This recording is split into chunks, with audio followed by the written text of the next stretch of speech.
noite, na graça e na paz do nosso Senhor Jesus Cristo. Amém. Este é o momento que nós temos de adorar o Senhor de todo o nosso coração, pois Ele é digno de toda honra e toda glória. Coloquemos-nos em pé.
Amém, glória a Deus. Depois de cânticos maravilhosos, agora vamos ter um momento de ouvir a palavra do Senhor. Eu convido você a abrir sua Bíblia lá em 1 Timóteo, capítulo 2, versículos 5 e 6, ou acompanhar comigo aqui a leitura no slide. O tema da nossa mensagem é Redimidos. E aí nós vamos falar um pouco sobre a questão da experiência de ser redimido, o que foi que Deus fez desde Israel até a pessoa de Jesus Cristo.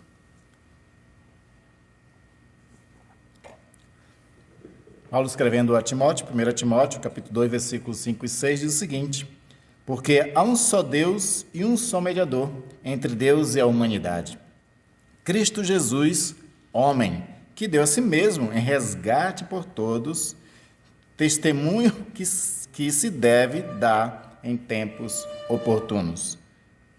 E eu quero destacar essa última parte aqui, onde depois que falar de que se deu a si mesmo em resgate por todos, de que é um testemunho que se deve dar em tempos oportunos. Amém? Mas vamos orar ao Senhor. Pai, obrigado, Senhor, por esse momento de louvor, de gratidão a Ti, ó Deus. Esperamos que esse louvor tenha sido, Senhor, como um aroma, que tenha sido como aquele incenso, Senhor, que os sacerdotes faziam no templo e devia subir, Senhor, como um aroma agradável a Ti. Que os nossos louvores tenham subido e tenha sido agradável a Ti, porque nós cantamos com coração, em espírito e em verdade. Também te agradecemos pela vida das pessoas que contribuem com esta obra, Senhor, ofertando seus dízimos, suas ofertas, para que assim haja manutenção. Abençoa essas pessoas, prospera, Senhor, os seus caminhos, os seus negócios, prospera a obra das suas mãos, ó Pai, em nome de Jesus. Abre porta de emprego, ó Deus, para que estiverem desempregados, e assim todos possam ter sua renda de forma justa. E assim todos nós, ó Deus, com alegria sempre, Senhor, te servindo, te agradecendo e te louvando por tudo. Mas também nesse momento nós pedimos a tua graça para que tu venha falar conosco através do Espírito Santo. Pedimos isso em nome de Jesus. Amém. Amém.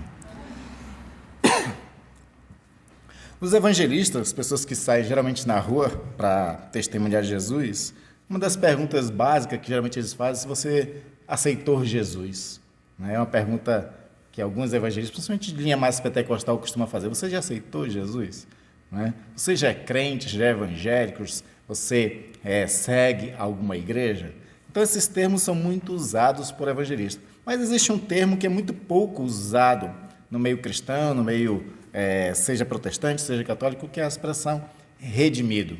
E é interessante que na Irlanda, até a década de 80, mais ou menos, os evangelistas usavam essa expressão, você é um redimido. É interessante que eles usavam essa expressão. Se nós perguntarmos na rua das pessoas, você é um redimido? As pessoas vão franzir as sobrancelhas ali, cerrar os olhos, com aquela cara de interrogação e perguntar o que quer dizer isso. Porque, apesar de ser uma expressão bíblica, apesar de ser uma expressão teológica, mas não é uma expressão do uso comum das pessoas, que não se aborda tanto, e é uma expressão com um significado muito grande. Por quê? Porque o redimido é aquele que ele de fato passou por uma experiência de conversão. Aquele que de fato passou por uma experiência de transformação na sua vida, onde de fato ele foi liberto do Senhor. E é isso que quer dizer a expressão redimido. Quando nós vamos na Bíblia atrás dessa expressão, o primeiro lugar mais substancial que essa linguagem é usada vai ser no Êxodo, por exemplo, lá no livro de Êxodo mesmo, e na ocasião do Êxodo de Israel. Porque o que Deus fez por Israel, tirando eles do Egito através do seu libertador, que vai ser o Moisés, aquilo era uma redenção. A expressão redenção ela é usada algumas vezes e para algumas características específicas no Antigo Testamento. E entre elas, tinha uma que era bem interessante. Entre elas, tinha aquela que era o seguinte por exemplo, você tem na sua família alguém que passou por um momento muito difícil, financeiramente, economicamente, e essa pessoa teve que acabar se vendendo e vendendo os seus familiares como escravos, que era uma das formas. Você sabia que antigamente se fazia isso? Quando você estava numa crise financeira muito grande, acabava que você se submetia à escravidão. Porque diferente da escravidão que acontecia no Brasil, a escravidão no passado eram pagas, eram remuneradas. Isso é interessante, não é? Mas existia, claro, muita opressão, existia muita exploração a essas pessoas que eram escravizadas. E aí existia uma lei em Israel que era o seguinte: se você tem na sua família alguém assim, você tem condições financeiras para poder ajudar essa pessoa, você tem a obrigação, se você é a pessoa mais próxima, o familiar mais próximo, porque aí tem os graus, de familiaridade, se você é uma pessoa mais próxima, você tem o dever de redimir, ou seja, de libertar aquela pessoa daquela situação, de comprá-la de volta, de devolver a sua situação social e econômica de volta. Você encontra isso muito expresso no texto, por exemplo, de Ruth, não é? Onde Noemi, ela perde o marido, os 2 filhos casam, mas os 2 filhos morrem também, aí fica Noemi e as 2 noras, elas totalmente numa situação bem difícil, financeiramente, economicamente, socialmente.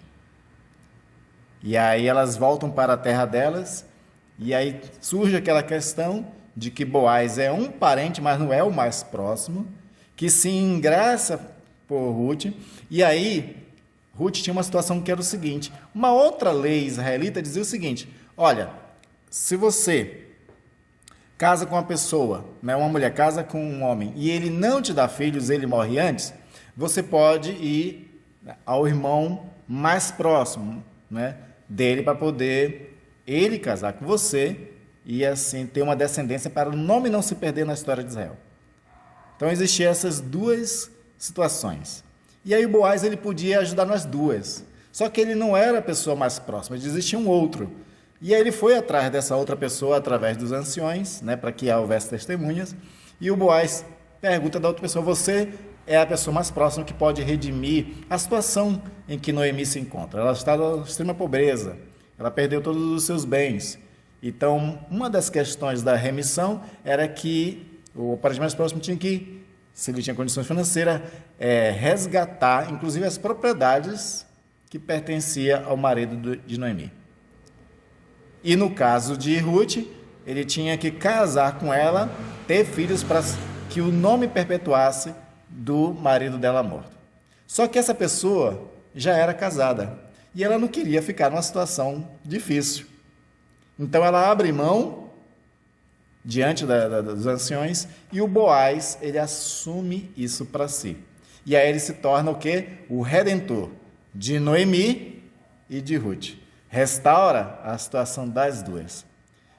Essas duas expressões, elas casam muito bem para o que Deus fez em Israel. Israel tinha saído de Canaã lá séculos atrás, quando houve aquela grande fome em Canaã. E aí, no caso de Israel e Jacó, junto com seus filhos vão para o Egito, recebem uma terra para poder trabalhar, mas passados os anos, mudados os faraós, eles agora vivem numa situação de escravidão. A situação política deles era a pior possível, eles não tinham direitos nenhum, eles viviam sob escravidão, eles eram obrigados a ter que trabalhar, eles recebiam muito pouco de volta, eles viviam numa situação financeira e de opressão muito grande, porque eles eram açoitados, eles eram reprimidos em tudo que faziam. A situação social deles era a mais precária possível. E aí Deus ele resolve assumir essa posição de ser um redentor. E aí Deus ele tem duas razões para ser um redentor de Israel. A primeira delas é que Deus ele se preocupa, por ser um Deus compassivo, ele se preocupa com o estado de opressão cruel a qual Israel vivia.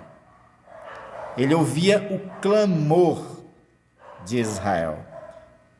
O clamor de alguém que estava sendo injustiçado, escravizado e oprimido. Esse era o primeiro fator. Mas ele tinha que responder a uma fidelidade de uma aliança que ele estabeleceu com Abraão. Ele tinha dito a Abraão, olha, a tua descendência vai passar 400 anos no Egito, mas eu os tirarei de lá. Então, baseado nessa promessa, ele também agora vai e atende. Então, Deus ele é movido pela paixão por justiça e movido pelo seu caráter, um caráter de Salvador.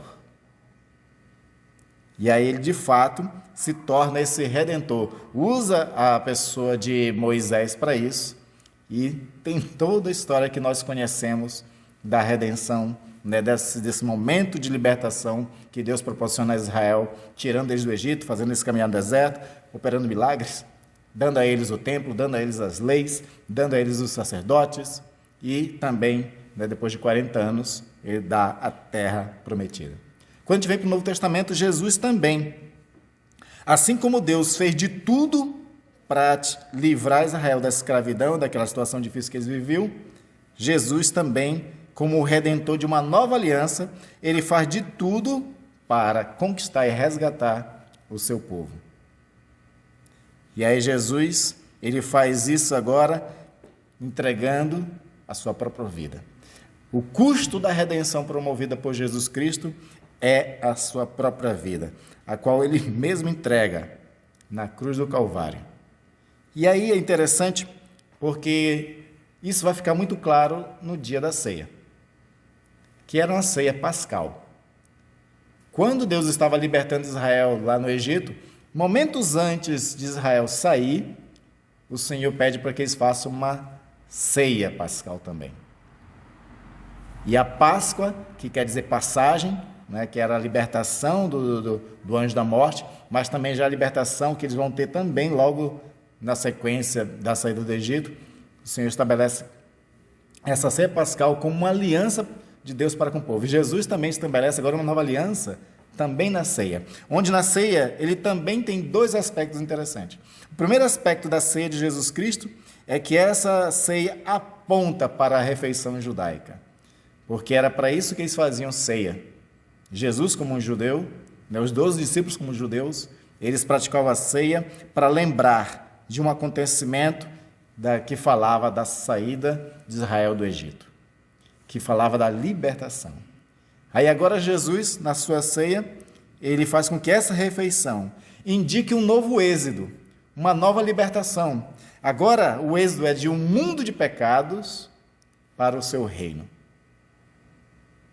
E aí Jesus ele também faz esse processo de libertação. Ele também tem esse processo de estabelecer uma nova aliança, e ele diz isso. Quando ele apresenta o cálice de vinho, ele diz: esta é a nova aliança no meu sangue, para a remissão de pecados, para a libertação dos pecados. Remissão também quer dizer comprar ou pagar uma dívida. E aí Jesus também está pagando uma dívida. É muito interessante essas combinações, essas coisas que estavam lá no passado e começam a se repetir na pessoa de Jesus Cristo de uma forma muito mais poderosa. Porque assim como a refeição focalizou no ato de Jesus, uma libertação passada e uma libertação que está tendo agora, esse ato de Jesus também, ela faz com que essa redenção agora seja eterna e seja para um número muito maior de pessoas. Porque antes foi só para Israel, agora é para todo aquele que nele crê.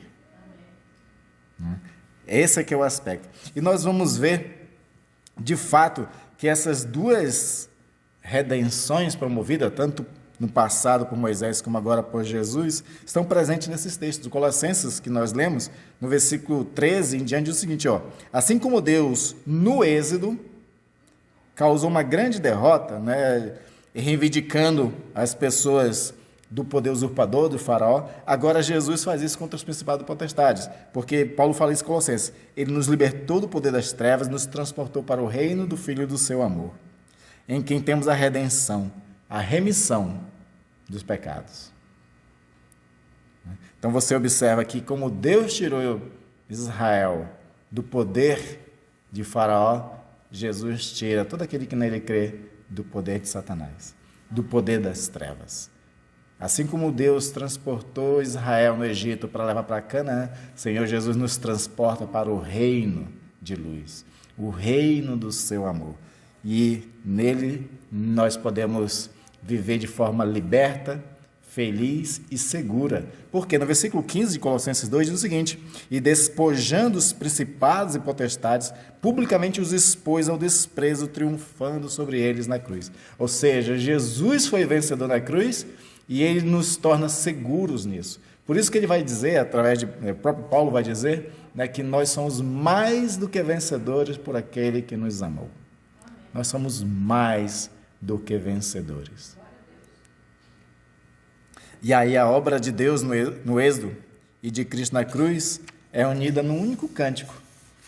Tem um cântico de Apocalipse que coloca essas duas obras no único louvor, que é Apocalipse capítulo 15, versículo 3, diz o seguinte: e entoavam o cântico de Moisés, servo de Deus, e o cântico do Cordeiro, dizendo: grandes e admiráveis são as tuas obras, Senhor Deus Todo-Poderoso. Justo e verdadeiro são os teus caminhos, ó Rei das nações.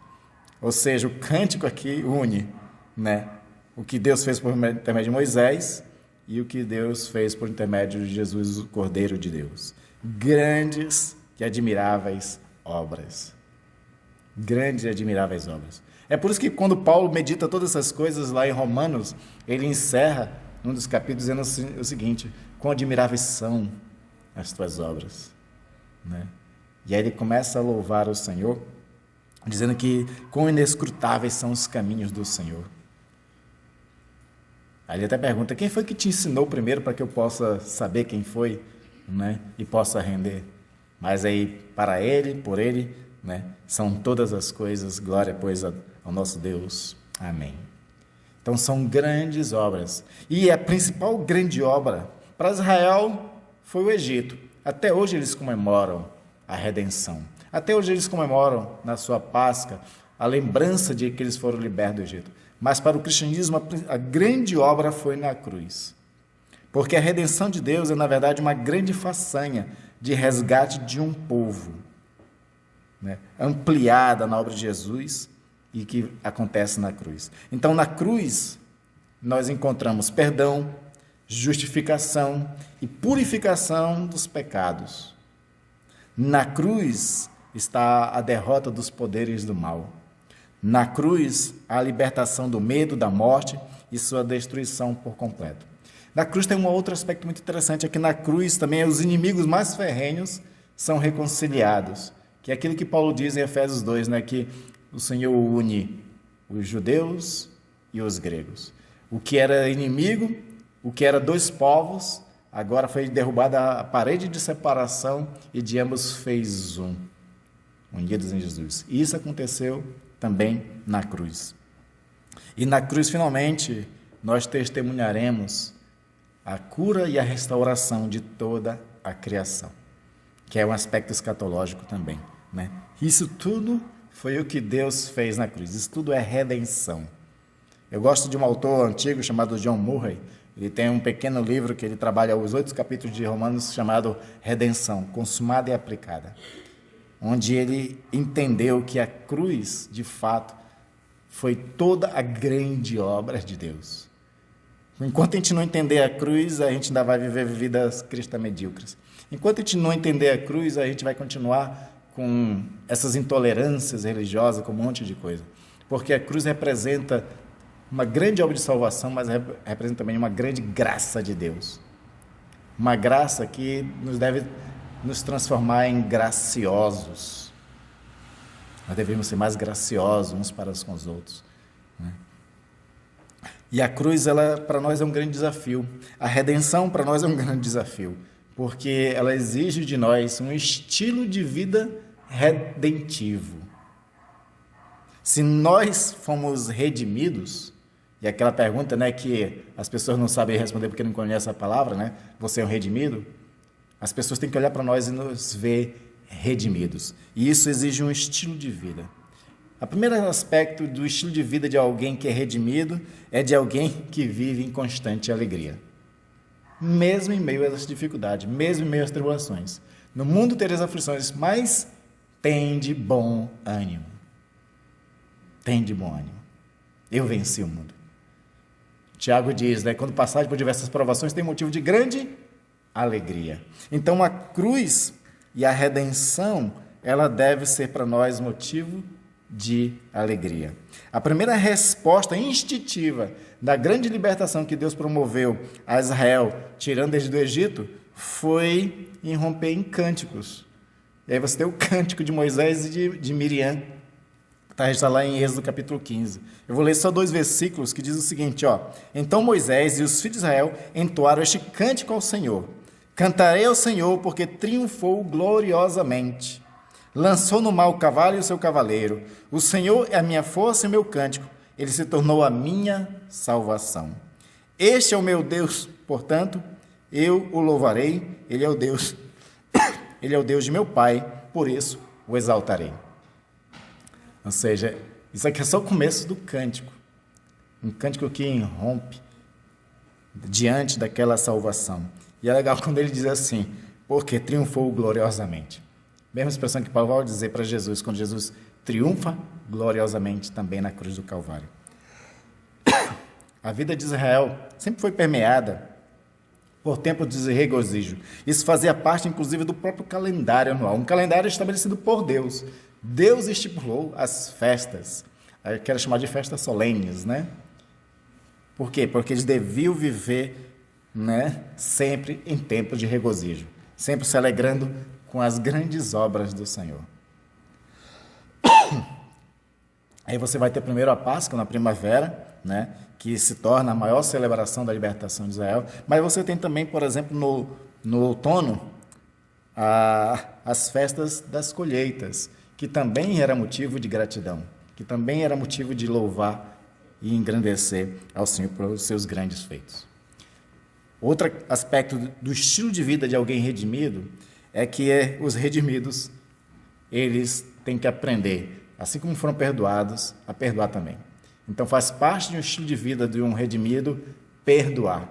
Olha só que coisa interessante.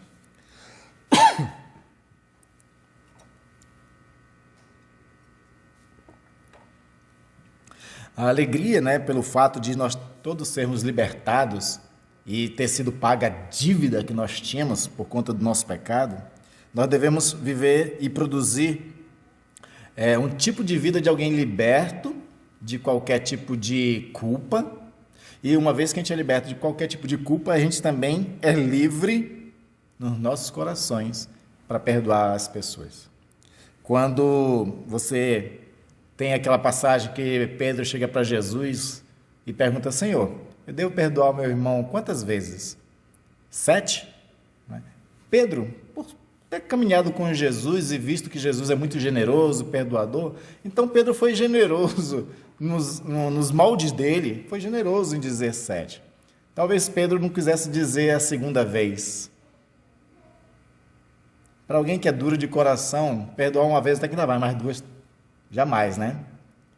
Então ele pergunta para Jesus, porque sabendo que Jesus é mais generoso, então 7 vezes seria o limite para se perdoar alguém. Aí Jesus diz, não digo que 7 vezes, mas digo 70 vezes 7.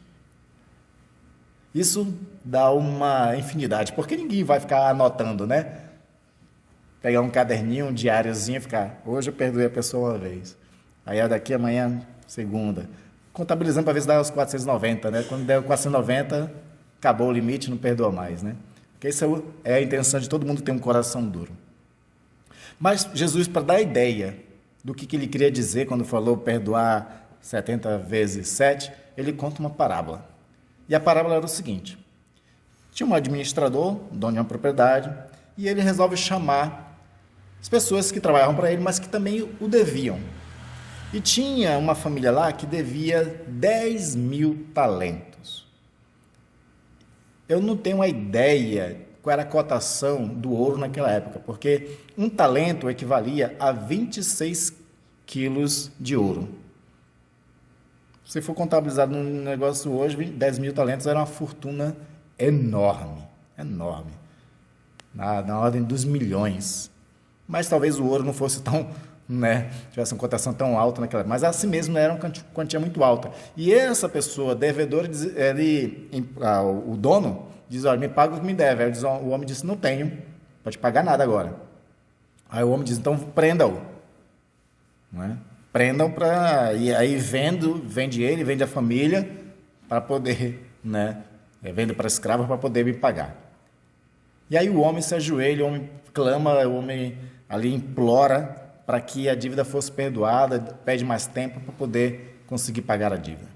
E aí o homem resolve ser compassivo, o administrador resolve ser compassivo, o dono resolve ser compassivo e libera o homem para poder o homem ir trabalhar e poder pagar mais tarde. Aí essa mesma pessoa que acabou de ser perdoada, ele, ao descer da casa desse senhor, ele encontra alguém que está devendo muito menos para ele. Muito menos. Coisa irrisória. Aí diz, olha, está me devendo, me paga.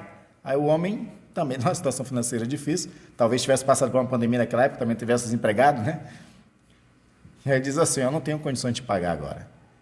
Mas esse que acabou de ser perdoado a dívida, sabe o que ele faz? Ele começa a enforcar o homem. Me paga, me paga, me paga. Querendo que o homem desse um jeito de pagar. Aí alguém, outro empregado, conta lá pro dono, pro chefão, diz, olha, aquele que tu acabou de perdoar, ele não está perdoando o outro ali, que é uma dívida muito menor. Aí ele chama de volta e manda prender a pessoa. E aí Jesus encerra essa parábola dizendo o seguinte, assim como o vosso Pai Celestial vos perdoou os pecados, vós deveis perdoar os pecados uns dos outros. Assim como aquele homem na parábola, que tinha perdoado uma dívida de 10.000 talentos, que era uma coisa enorme, deveria ter sensibilizado o coração do devedor para que ele perdoasse os outros que tinham dívida muito menores para com ele. A nossa dívida para com Deus era muito maior e às vezes a gente, com coração duro, não quer perdoar pequenas falhas dos nossos irmãos, familiares, amigos, por coisas pequenas que eles fazem. Então, nisso nós aprendemos que nós temos que ser como o Senhor nosso Deus. E ele ainda coloca uma condição, se perdoar os pecados dos outros, Deus, vosso Pai, vos perdoará os pecados. E o Senhor coloca essa questão, é tão importante para Jesus, que ele repete isso várias vezes, e ele coloca isso inclusive na oração do Pai Nosso. Perdoa as nossas dívidas, assim que nós perdoamos os nossos devedores. Como se fosse uma condicional, né? Porque realmente o Senhor liga uma coisa com a outra. O estilo de vida de um redimido deve ser de uma pessoa que perdoa pecados. E aí o Senhor vai trabalhar para essa questão do estilo do redimido em vários aspectos. Aí eu vou ler alguns textos. Por exemplo, Lucas capítulo 6, versículo 36 diz assim: sede misericordiosos como vosso Pai celestial é misericordioso. Isso faz parte do aspecto de um redimido. Ser misericordioso como o Pai é misericordioso. Em João 15, versículo 12, diz o seguinte: o meu mandamento é este: amai-vos uns aos outros, como eu vos amei. Você observa que o padrão do estilo do redimido é o padrão de Deus, o padrão de Jesus Cristo. Misericordioso como é o Pai, amoroso como é Jesus. Paulo fala em Efésios 4,32 o seguinte: sede bondosos e tendes compaixão para com os outros, perdoando uns aos outros, assim como Deus vos perdoou em Cristo Jesus. Em Romanos, Paulo diz, no capítulo 15, versículo 7, acolhei-vos uns aos outros, como também Cristo nos acolheu para a glória de Deus. O próprio Paulo também aos Coríntios diz assim: portanto, assim como tendes abundado em tudo, vede que também transbordeis nessa expressão de bondade, pois conheceis a graça do vosso Senhor Jesus Cristo, que sendo rico, tornou-se pobre por vossa causa, para que fosseis enriquecidos por sua pobreza. Sempre colocando que nossa atitude tem que ser igual a de Jesus. E por último, o apóstolo João, na sua epístola de 1 João, capítulo 3, diz o seguinte: nisso conhecemos o amor, que Cristo deu a sua vida por nós, e devemos dar nossa vida pelos irmãos. Quem, pois, tiver bens no mundo e vendo seu irmão em necessidade, fecha-lhe o coração, como o amor de Deus pode permanecer nele? Se alguém passa por necessidade e a gente fechar o coração, como pode permanecer o amor de Deus por nós? Então ele sempre liga essas coisas. O estilo de vida de um redimido tem que ser o estilo de vida do seu Senhor. E por último, em questão de estilo do redimido, o redimido ele deve também ser aquele que vive para anunciar essa gloriosa obra de redenção do Senhor. A redenção, ela é o padrão do que Deus fez. A redenção moldada pelo êxodo deve exigir que a nossa missão seja moldada também por esse tipo de redenção que o Senhor faz. Então, assim como Deus redimiu, nós devemos também trabalhar para que outros sejam redimidos. Isso significa que o nosso compromisso com a missão deve ser demonstrado da mesma forma ampla, com a mesma preocupação que Deus tem para com as pessoas. Assim como Deus se preocupou com Israel, que clamava por conta da escravidão, por conta da aliança que tinha, nós temos também nos preocupar com nossos irmãos, com as pessoas que também precisam conhecer Jesus Cristo. E aí, por conta disso, Pedro ele diz algo muito importante, diz assim: vocês, porém, que são geração eleita, que são um sacerdócio real, que são a nação santa, um povo de propriedade exclusiva de Deus, você deve proclamar as virtudes daquele que os chamou das trevas para a sua maravilhosa luz. Nós devemos proclamar as virtudes daqueles que nos chamou. Proclamar quer dizer levar a mensagem de redenção para os outros. Nós vivemos numa época que parece que a evangelização tem sido um pouco esquecida. As pessoas têm usado muitos outros recursos para atrair para as igrejas, mas a evangelização, a proclamação do evangelho tem se deixado um pouco de lado. E aí, por conta disso, tem atraído admiradores, tem atraído pessoas para movimentos, mas a gente não tem certeza se isso está gerando redenção na vida das pessoas. Se as pessoas estão vivendo uma vida redimida, porque ser redimido envolve uma conversão total. envolve uma mudança total, envolve você passar por aquele processo de regeneração do Espírito Santo, onde ele transforma você de um velho homem numa nova criatura, criada em Cristo Jesus para as boas obras, como Paulo diz lá em Efésios 2:10.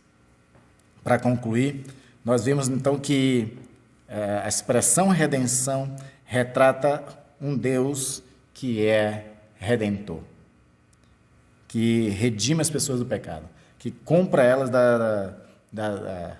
do império das trevas e transporta para o reino do seu Filho. Um reino que Jesus inaugurou para que todos nós pertencêssemos e vivêssemos como redimidos.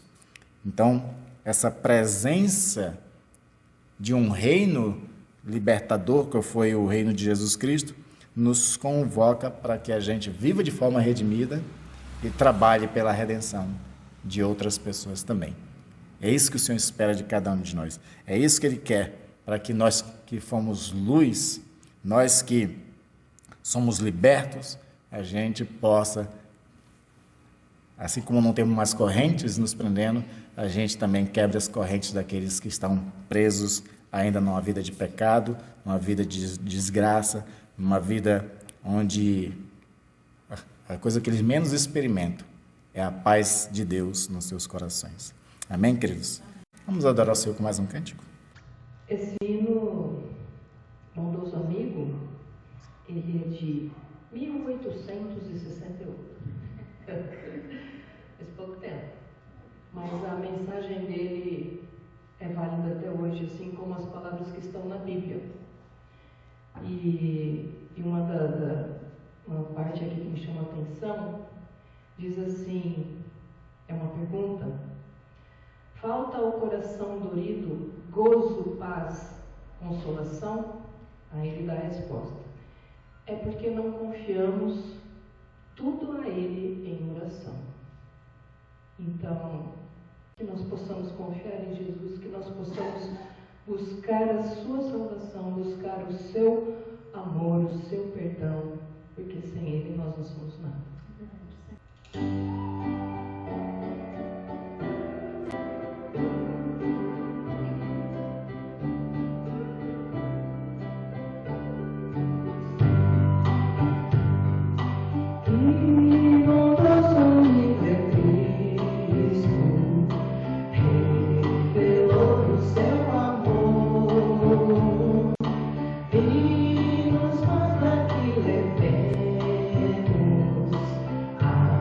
Seus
nosso que estás no céu, santificado seja o teu nome.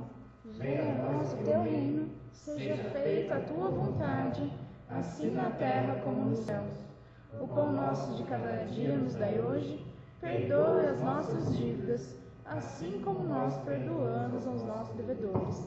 Não nos deixes cair em tentação, mas livra-nos do mal, pois teu é o reino, o poder e a glória para sempre. Amém. Que sobre ti o Senhor levante o rosto e te conceda paz, irmãos e irmãs. Que a graça do nosso Senhor Jesus Cristo, o amor de Deus e as consolações do Espírito Santo te acompanhem nessa nova semana que se inicia, e assim você possa viver a vida de remido e ser também remidor daqueles que estão em trevas, desde agora e até a vida de Jesus, nosso Senhor Salvador. Amém. Amém.